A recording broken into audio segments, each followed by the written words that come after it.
Speaker 1. There seem to have been so many changes already this year. It's hard to keep up, to keep taking things on board. The CEO's nothing if not dynamic, that's for sure. Well, they say this new system will work better compared to the previous one, with its habit of crashing the network on a weekly basis.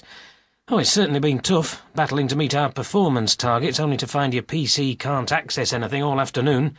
It's just so frustrating. So let's hope it proves to be one innovation that's of real benefit, that helps us help clients with what they need, because that's what we're best at, the front line, and I hope we never lose sight of that. Satisfying them is what's rewarding, after all. Speaker 2. It always comes down to people in the end, and that's why keeping staff happy is so crucial to success. We have to have a culture of creativity, of imagination to keep improving. Our growth and profits come from our ability to keep bringing out new models, new features that keep us ahead. And of course, those ideas all come from people. That's why I think this latest in-company development makes sense. Instead of having different people spread about in different departments all over the company, while trying to think in related ways, it's much better to group them in one section, especially since we've got the space.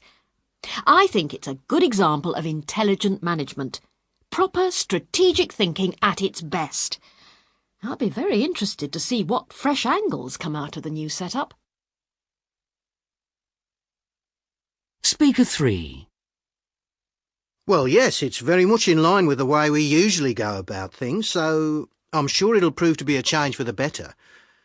I mean, if we're saying we want to monitor things to relate achievement to targets and so on, then of course we should be looking to have more aspects tied in and programmed. It's only fair that the sales staff should become involved in the setting of targets in the first place. So that's a useful improvement which will make them feel more accountable for results. I also think it could have an impact on how they deal with their customers, because they'll have more of a stake.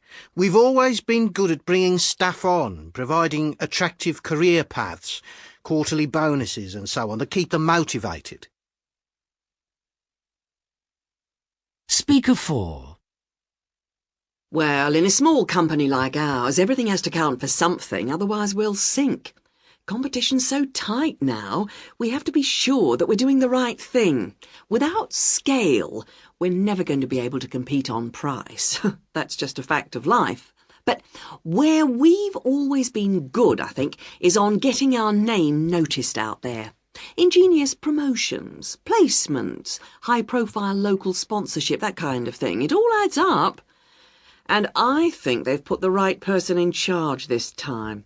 John's skills will transfer very well from his old section, and his IT knowledge is second to none, which will come in very handy here as we battle away with our rather antiquated computers. Speaker 5.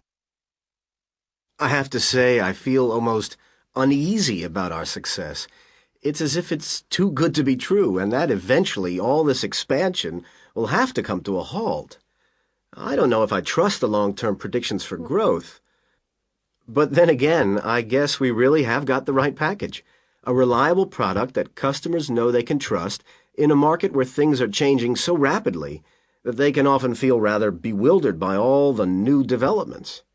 What they want to be sure of is getting value for money, and we're succeeding by offering high-quality products that don't cost the earth. Anyway, I suppose this refurbishment is the right thing to do, to rearrange the sections like this. It's certainly easier than looking for a new site, at any rate.